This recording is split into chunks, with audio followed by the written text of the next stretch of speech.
Fala pessoal, está começando o segundo episódio do Legítimo Ruminante, o podcast que desbrava fronteiras levando conhecimento sobre o manejo de vacas leiteiras aqui nos Estados Unidos para veterinários, zootecnistas e fazendeiros aí no Brasil. Aqui quem fala é Aquiles Vieira Neto, diretamente de Gainesville, na Flórida.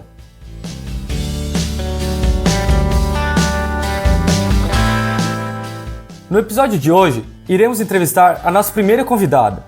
Lembrando aí para o pessoal seguir a gente lá no Instagram, @legitimoruminante, que iremos sempre postar informações sobre os novos episódios e os assuntos que iremos abordar.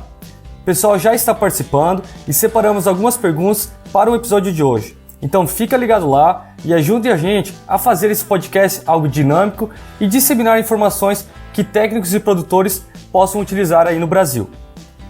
Sem mais delongas, vamos introduzir a nossa primeira convidada de hoje.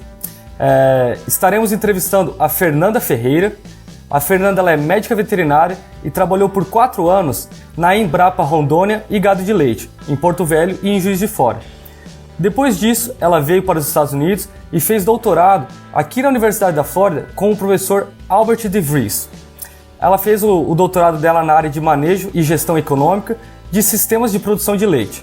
Hoje, a Fernanda ela é professora e extensionista na Universidade da Califórnia em Davis.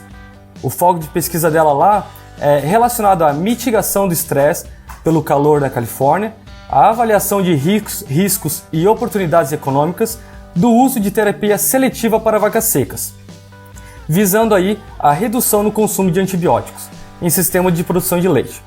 Ela também está trabalhando na avaliação econômica do uso de sêmen de corte em rebanhos leiteiros para reduzir o excesso de novilhas e aumentar a rentabilidade dos sistemas de leite. Boa tarde, Fernanda. Bem-vindo ao podcast do Legítimo Ruminante e muito obrigado por aceitar o convite de ter essa conversa com a gente hoje. Oi, Aquiles, boa tarde. Em primeiro lugar, eu gostaria de agradecer à equipe do Legítimo Ruminante por esse convite.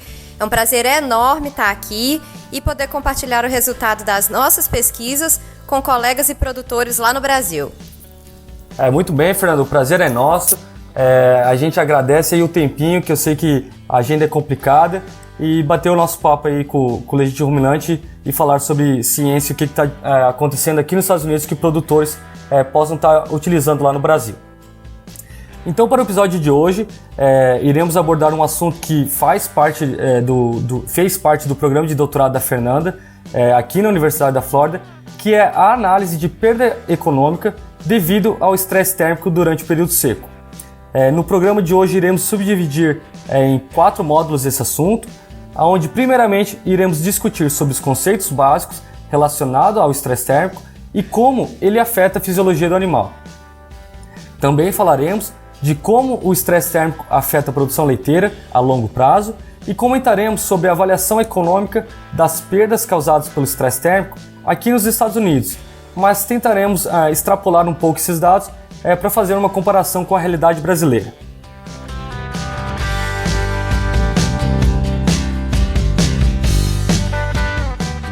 Bom, Fernanda, vamos ao que interessa então. Acredito que poderíamos iniciar a nossa discussão falando um pouco sobre a definição de o que é o estresse térmico e quando que o animal passa a estar fora da zona de conforto dele. Aquiles, estresse térmico é um termo utilizado para definir alterações fisiológicas que vão acontecer quando a vaca de leite está fora da sua zona de conforto térmico. Essa zona de conforto térmico ela vai de menos 15 até 25 graus Celsius.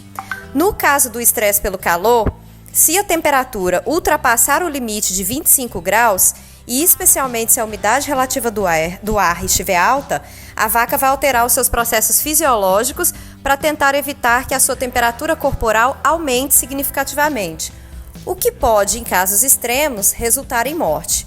Então, por exemplo, o que a gente observa nas vacas? A gente observa um aumento da frequência respiratória, a vaca diminui o tempo que ela passa deitada, ela diminui o consumo de matéria seca, ela aumenta o consumo de água. E além de tudo isso, há um aumento nos níveis de cortisol no sangue da vaca, dos animais, após o início do estresse térmico.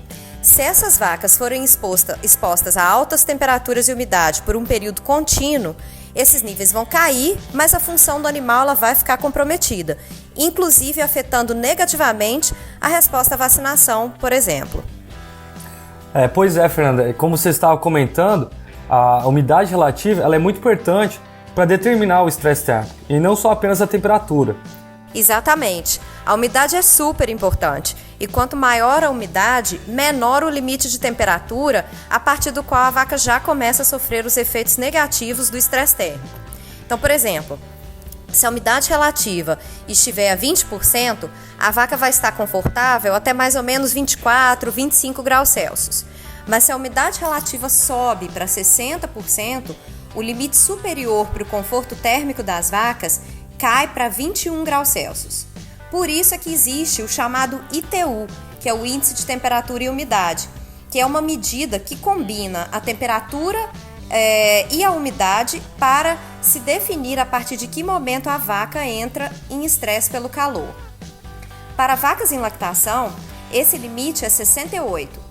Para vacas secas, embora não existam estudos que tenham avaliado especificamente essa categoria, a gente também considera o limite de 68, apesar dessas vacas não estarem produzindo leite. O motivo disso é que o estresse térmico ele afeta níveis de hormônios importantes no final da gestação, que são responsáveis pelo bom funcionamento do tecido mamário no período do pós-parto. Então, Fernanda, e para o produtor lá, na prática, o que isso quer dizer para o animal? Bom, duas coisas importantes para a gente pensar aqui. Primeira, as vacas são mais sensíveis do que a gente em relação ao calor. Ou seja, pode ser que quando elas começarem a sofrer por conta de calor, a gente ainda vai estar confortável. A segunda é que a gente então precisa de métricas, de dados, para medir o estresse pelo calor na fazenda, para poder definir o momento em que a gente precisa intervir para aliviar efetivamente o estresse pelo calor nas vacas. Então, no caso, um produtor que ele está desconfiado que ele está tendo problema com estresse térmico, como que ele pode fazer para identificar facilmente na propriedade dele e com os animais dele se ele está tendo realmente problema com estresse térmico? Então, um jeito fácil de avaliar o estresse térmico é contar os movimentos respiratórios por minuto de um grupo de vacas no galpão. E se a média por animal passar de 60, isso é um indicativo de estresse pelo calor e ele pode saber que já está tendo um efeito negativo na performance dos animais.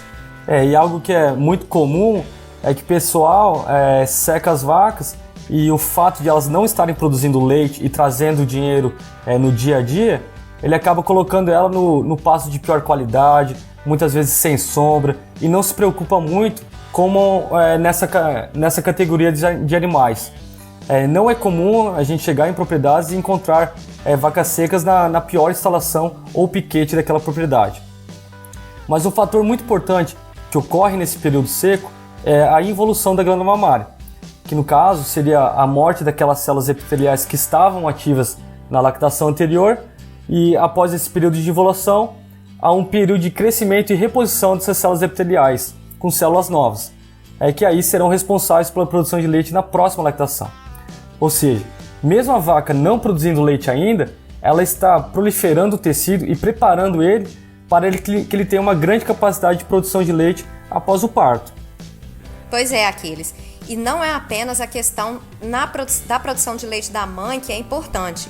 A gente já sabe que durante o período seco, está acontecendo um intenso crescimento fetal da bezerra que está ali no útero da vaca que está sofrendo com estresse pelo calor. E o que a gente sabe? A gente sabe que se essa vaca sofrer estresse térmico durante o período seco, a bezerra que está dentro do útero dela, nesse período, também vai ser permanentemente afetada. Assim, a gente vê hoje na literatura que tem muitos experimentos mostrando aí as consequências do estresse térmico na fisiologia do animal. Você poderia pontuar alguns aspectos que são observados corriqueiramente nesses experimentos e também talvez comentar alguns resultados mais atuais em termos de pesquisa relacionados às perdas econômicas com estresse térmico? Então, o grupo de pesquisa do Geoff Dahl, da Universidade da Flórida, tem pesquisado e demonstrado esses processos biológicos em suas publicações desde 2006. Existem também resultados de pesquisas que mostram que as vacas que sofrem com o estresse pelo calor têm uma maior dificuldade de adaptação de seus processos metabólicos no pós-parto, ao início de uma nova lactação, né? Mesmo se elas forem alojadas durante essa lactação seguinte, né, no pós-parto, em um galpão com ventiladores e aspersores, quando elas iniciarem essa próxima lactação. A consequência mais visível disso, do estresse pelo calor durante o período seco, é a perda de produção de leite na lactação subsequente. Essa perda, ela é persistente durante toda a lactação da vaca. Na média, os experimentos têm mostrado que a vaca perde de 2 até mais ou menos 5 quilos por dia na próxima lactação, se ela sofrer estresse pelo calor durante o período seco. Guardem esse número que a gente já vai discutir o impacto econômico disso. Outra coisa recentemente demonstrada pela pesquisa é que os efeitos negativos do estresse pelo calor no período seco são transgeneracionais, ou seja, a bezerrinha que está lá nos últimos 2 meses de gestação, dentro do útero da vaca, que está sofrendo por estresse pelo calor, também é negativamente afetada para toda a vida dela, tendo uma pior absorção de colostro, uma pior reprodução e uma menor produção de leite nas suas lactações. E os efeitos eles vão além. A gente também já sabe que as netas desses animais estressados também vão produzir menos leite na sua primeira lactação, o que é sugestivo de efeitos transgeneracionais do estresse pelo calor durante o período seco. É até bom que você comentou que essa questão das alterações fisiológicas e como elas afetam o ambiente uterino está sendo um tópico muito quente na pesquisa no momento. E a gente pode ver aí que há dados já sugerindo que a reprogramação fetal induzida pelo calor altera a performance dessas bezerras no futuro. Em relação às vacas cruzadas, que é muito comum no Brasil, né, o pessoal cruza o Gir, que é uma raça mais resistente, com a holandesa, que é uma vaca que tem maior capacidade de produção de leite, e eles tentam ganhar um ganho de heterose, ter um animal que seja mais resistente e que também tem uma capacidade boa de produção de leite. Como o calor pode afetar esses animais que são cruzados e que tem um pouco do Gir no meio deles, né, no sangue? Essa é uma pergunta excelente, um ponto muito importante a gente discutir aqui. Porque apesar do pessoal achar que a vaca girolanda não sofre por estresse pelo calor, eu sinto informar que elas sofrem sim. É claro que a gente precisa de mais dados e mais pesquisa no Brasil em relação ao estresse térmico em girolandas, mas só para a gente demonstrar a importância do estresse pelo calor nessas vacas cruzadas, eu vou dar um exemplo para vacas em lactação. Então vamos pegar aí uma produção média de uma girolanda no Brasil, de fazendas um pouco mais tecnificadas, de acordo com, por exemplo, o índice IDEAGRE do leite do pessoal do Reagro. Vamos pensar que essas vacas estão produzindo em média 21 quilos de leite por dia. Mas a gente sabe que existem animais e fazendas altamente produtivas no Brasil, fazendas de girolanda. Bom, é claro que quanto mais leite o animal produz, mais ela come. Então maior vai ser o calor metabólico gerado por ela nos seus processos de digestão e de produção de leite. Ou seja, mais leite, mais sensível. O Bob Collier, que é professor emérito da Universidade do Arizona, tem um dado muito interessante que relaciona a diminuição no consumo de matéria seca com o nível de produção de leite de cada vaca e também com o índice de temperatura e umidade, o ITU, que a gente falou anteriormente. Então, por exemplo, o que vai acontecer se o ITU passar de 68 para 70? Só para o pessoal ter uma ideia, isso significa que se a gente tiver uma temperatura constante de 24 graus Celsius e a umidade relativa subir de 20% para 40%, isso significa mais ou menos essa mudança no ITU aí de 68 para 70. O que vai acontecer então nessas condições com uma vaca que produz 25 quilos e com uma outra que produz 35 quilos de leite por dia? A vaca que produz 25 quilos, quando começar a ter o estresse térmico, ela pode perder aí 2 quilos de leite por dia. Mas essas vacas que produzem 35, 40 quilos de leite, ou uma vaca que está no pico de lactação, por exemplo, elas têm uma oportunidade de perder muito mais leite. Então, elas podem chegar a perder até 5 quilos ou mais de leite quando elas sofrerem o estresse pelo calor. Além disso, essa vaca que está sofrendo estresse pelo calor também vai gastar mais energia para tentar manter a sua temperatura corporal. Então ela vai aumentar a frequência respiratória, o que vai aumentar o seu consumo de energia, E aí o que acontece? A redução na produção de leite pode ser ainda maior. E é importante também a gente lembrar que quanto maior a vaca, em tamanho mesmo, mais ela vai sofrer de estresse pelo calor e pior vai ser o efeito do calor na produção de leite.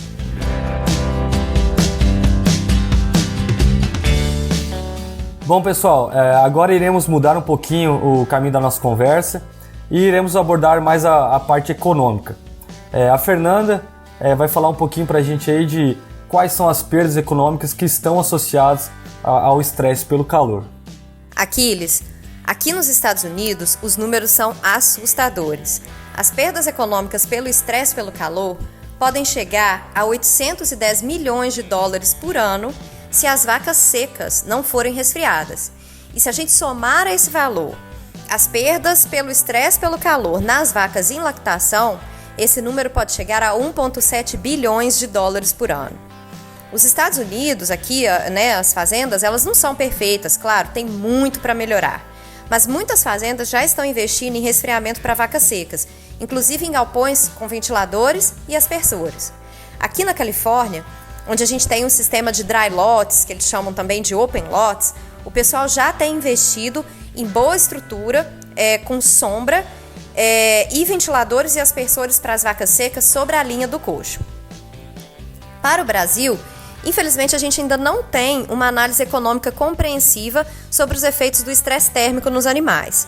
Mas se a gente utilizar a mesma metodologia que a gente utilizou para calcular as perdas pelo calor durante o período seco aqui nos Estados Unidos, para a gente poder fazer uma estimativa rápida para o Brasil, a gente pode começar a ter uma ideia dos impactos negativos do estresse pelo calor no Brasil.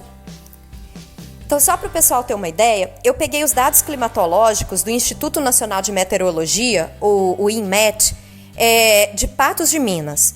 Patos de Minas fica na região do Alto Paranaíba, em Minas Gerais, e ela é uma região muito importante na produção de leite no Brasil. Eu calculei o número de dias em 2017 em que o índice de temperatura e umidade ficou acima de 68, que é o limite a partir do qual a gente acredita que vacas leiteiras estão sofrendo estresse calórico. E o total de dias de estresse calórico em 2017 para aquela região foi de 259 dias, ou 70% do ano. O que isso significa? Isso significa que, se não houver resfriamento das vacas durante o período seco, 70% das vacas que forem secas naquela região ao longo do ano vão sofrer de estresse pelo calor. Mas e aí? Bom, para a gente fazer a conta das perdas econômicas associadas ao estresse pelo calor naquela região, a gente precisa assumir alguns valores. Então vamos lá. Vamos imaginar que a gente está falando de vacas holandesas de alta produção, com uma média de produção diária de 40 kg de leite. Vamos assumir o preço médio do leite a R$ 1,10 o quilo e o custo da matéria seca do alimento a mais ou menos 60 centavos o quilo. Agora, vamos imaginar também que essas vacas elas têm uma boa eficiência reprodutiva e aí a fazenda tem mais ou menos um intervalo entre parto de 400 dias, que é 13 meses e um pouquinho. Agora, se a gente imaginar que essas vacas estão em Patos de Minas com 259 dias de estresse pelo calor por ano, sofrendo estresse pelo calor durante o período seco, ela vai deixar de produzir na próxima lactação algo em torno de 1.200 kg de leite, o que vai representar um prejuízo de cerca de R$ 615 por vaca em lactação por ano nessas condições de mercado, já descontando o custo de alimentação. Além desse prejuízo na produção de leite das vacas na próxima lactação, a gente também precisa considerar o potencial prejuízo com as filhas dessas vacas que estavam sofrendo estresse térmico enquanto elas estavam lá no útero. A gente estimou que elas vão perder, em média, cerca de R$ 236 por ano durante a vida produtiva delas, se elas não sofrerem nenhum estresse adicional pelo calor. Ou seja, quando elas forem produzir leite, estiverem produzindo leite, elas vão estar em galpões sendo resfriadas. Eu não tenho, atualmente, os dados de custos para o Brasil, por exemplo, preços detalhados de ventiladores, de aspersores, de água, de energia elétrica, para construir um galpão e outros custos, para a gente poder fazer uma simulação de viabilidade econômica. Mas os dados dessa região, eles são um pouco similares aos dados da Flórida. E só para o pessoal ter uma ideia, lá o investimento em um galpão novo, com ventilador e aspersores, para alojar a vaca seca, se pagaria em um pouco menos de 3 anos. Eu acho que isso aí é uma boa informação para o pessoal lá no Brasil. Esse dado é um pouco limitado, porque a gente está fazendo um monte de...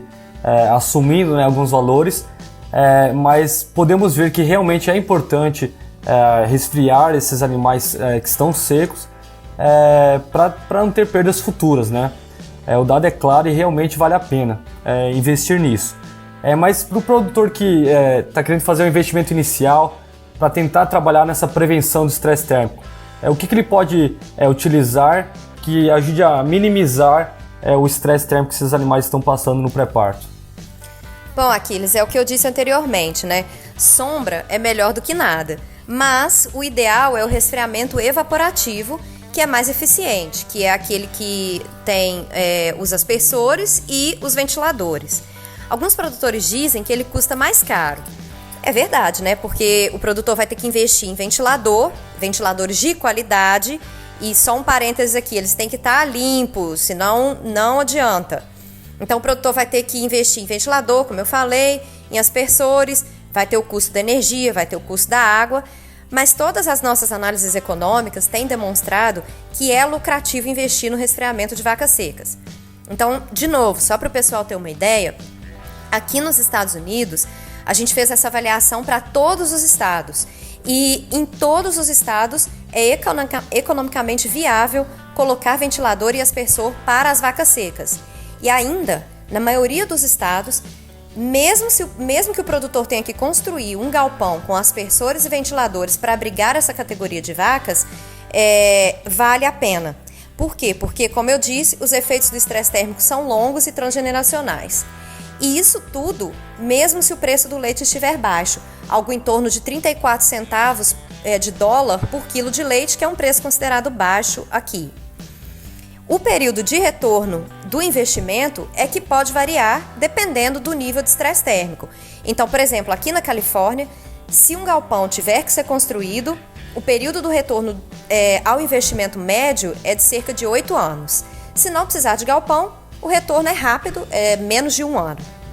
E isso foi porque, quando a gente fez essas análises, a gente não considerou esses números novos de perdas de produção de leite e longevidade das filhas e netas das vacas que sofrem estresse pelo calor durante seu período seco. Então, e no caso, um produtor que quer instalar um sistema desse, quer investir na minimização do estresse térmico, como que ele pode garantir que é um sistema bom para o resfriamento para as vacas? Como que ele pode avaliar se o sistema está funcionando adequadamente? Bom, o ideal é que uma empresa séria e especializada em resfriamento de vacas seja consultada, mas o sistema só será efetivo se detalhes importantes, como a velocidade do vento, a quantidade de água utilizada pelos aspersores, o momento que esses aspersores vão ser ligados, né, e desligados, e outros detalhes super importantes, como o dimensionamento dos ventiladores, quantidade, distância, localização dos ventiladores, dos aspersores dentro do galpão e outros, sejam estudados, discutidos e avaliados caso a caso. Então, tem que implementar o sistema? Sim, mas tem que monitorar também. Então, se você já tem um sistema instalado, a minha recomendação é que esse sistema seja monitorado. Vale a pena medir a respiração de um grupo de vacas, vale a pena avaliar a velocidade do vento. A gente tem que conversar com um especialista em sistemas de resfriamento, mas o que a gente sabe é que vale o investimento. E aqui eu vou deixar 2 mensagens finais. A primeira é que mesmo os melhores sistemas de resfriamento, como sistemas de túnel, não são capazes de anular os efeitos negativos do estresse pelo calor, mas minimizá-los. E é importante também falar que mesmo os estados mais frios aqui nos Estados Unidos, como o Wisconsin, por exemplo, que é conhecido como a capital do queijo e é quase lá na fronteira com o Canadá, esses estados eles se beneficiam com resfriamento de vacas secas durante o verão deles. Então não tem para onde correr, né? O pessoal que está lá no Brasil, independente se está no sul, que é uma região mais fresca, né, digamos assim, também tem problema com estresse térmico e vale a pena avaliar os animais, os galpões, para pensar em investir em instalações para diminuir as perdas devido a esse estresse térmico dos animais. Mudando um pouquinho o assunto, Fernanda, o que tem de novo na área de pesquisa relacionado ao estresse térmico? Quais são as novas tendências? O que o pessoal está desenvolvendo nessa área atualmente aqui na área acadêmica, né? Aqui eles têm muita pesquisa acontecendo na área de reprogramação fetal, onde os pesquisadores estão buscando entender os efeitos transgeneracionais do estresse térmico e também pesquisas sobre o efeito do estresse térmico em bezerras e novilhas. Na área de nutrição, eu acredito que é importante pensar em produtos que ajudam o animal a dissipar o calor, mas lembrando que os resultados ainda são muito variáveis e a gente precisa de ainda mais pesquisas nessa área. Na área de genética, o pessoal tem buscado genes que estejam associados a uma maior persistência de lactação durante o desafio pelo estresse térmico e também os pesquisadores têm desenvolvido trabalhos sobre o Slick Gene, que é um gene, né, buscando animais que são mais resistentes ao calor. O pessoal da engenharia também tem estudado e buscado melhorar cada vez mais os sistemas de resfriamento e design de galpões, o que também pode ajudar no manejo das vacas durante períodos de estresse térmico. Mas uma coisa é clara, né? Realmente tem essa perca econômica, já tem mais do que muita literatura publicada. Agora a gente está mais trabalhando para entender as consequências fisiológicas e talvez ver que tem uma perda maior ainda, que nem você estava falando da parte das novas gerações, né? Mas tem que investir em instalações e adequar as instalações para minimizar o estresse térmico.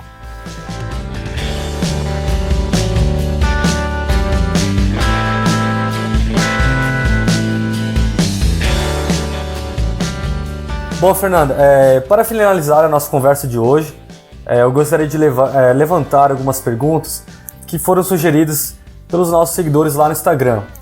Aproveitar e lembrar aí para o pessoal que acompanha a gente lá no Instagram, mande suas sugestões, perguntas, críticas construtivas, que a gente pode tentar melhorar cada dia mais o podcast aqui do Legítimo Ruminante. Você também pode mandar perguntas para o e-mail legitimoruminante@gmail.com. Bom, a primeira pergunta ela foi feita pela Luísa Aimé e ela gostaria de saber se há relação entre o estresse térmico e a sanidade da glândula mamária. Fernanda, será que você pode abordar essa pergunta? Sim, claro. Luísa, as pesquisas estudando diretamente os efeitos do estresse pelo calor na sanidade da glândula mamária, elas são limitadas. O que a gente sabe é que as vacas com estresse pelo calor têm um aumento na contagem de células somáticas e no número de casos de mastite clínica. Isso é bem visível quando a gente olha os padrões de aumento de CCS na época do verão. Uma das explicações é que a vaca tem seu sistema imune afetado quando ela está sofrendo o estresse pelo calor. Por isso, a gente observa esse aumento de CCS no verão. Além disso, outros fatores, como maior umidade, no período do verão, eles podem favorecer a infecção da glândula mamária por agentes causadores de mastite. Por exemplo, tem pesquisas na Suécia indicando que as vacas elas têm um pico de mastite por Streptococcus dysgalactiae no final do verão. Quando as vacas foram expostas, elas passaram um período longo de estresse térmico e, por outro lado, lá na Suécia, a incidência de mastite causada por Staphylococcus aureus não mudou ao longo do ano. Outros estudos mostram padrões diferentes de acordo com a região em que esses estudos aconteceram. E a conclusão de tudo isso é que os fatores relacionados à vaca são muito importantes, sim, para a saúde da glândula mamária. Bom, uma outra pergunta que recebemos foi do Paulo Vitor, e ele queria saber se o estresse térmico pode influenciar diretamente no dia da inseminação ou apenas dias depois dela. Então, Paulo Vitor, a gente deve sempre lembrar que o recrutamento de um folículo ocorre por volta de 60 dias antes de ele ovular.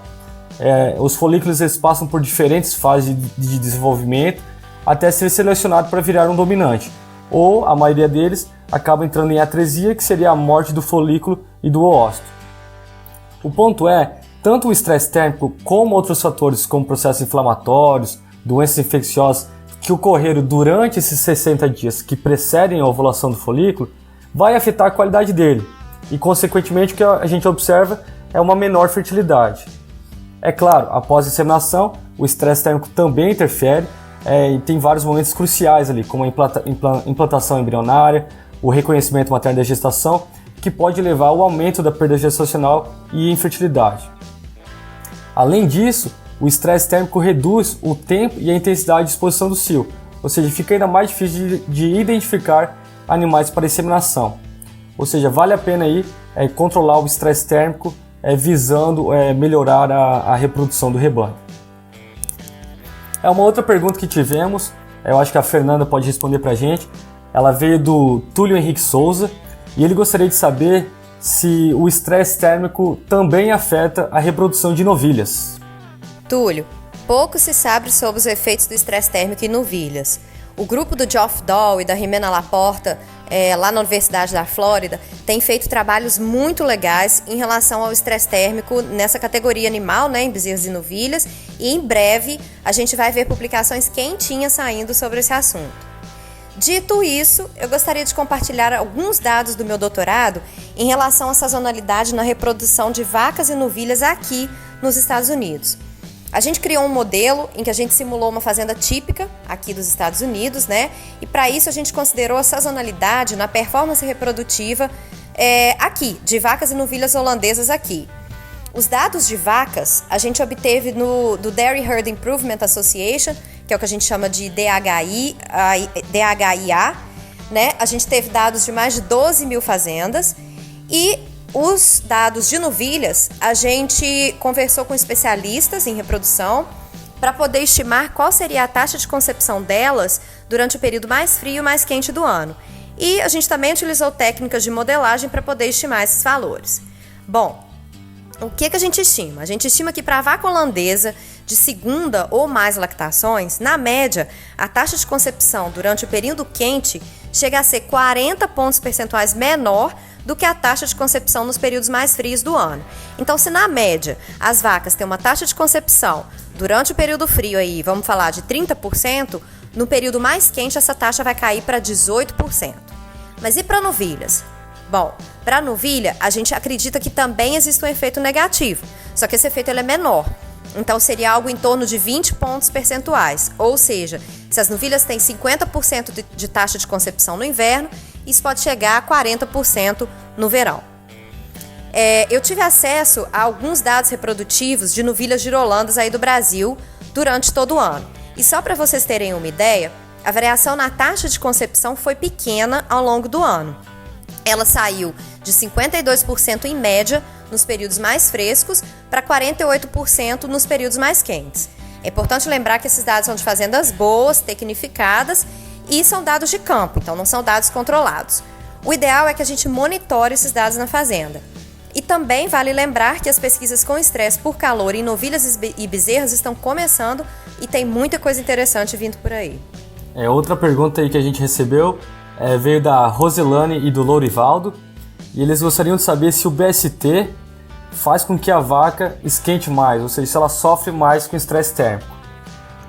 Uma das consequências do uso do BST é que, além do aumento da produção leiteira, há também um aumento no consumo de alimento.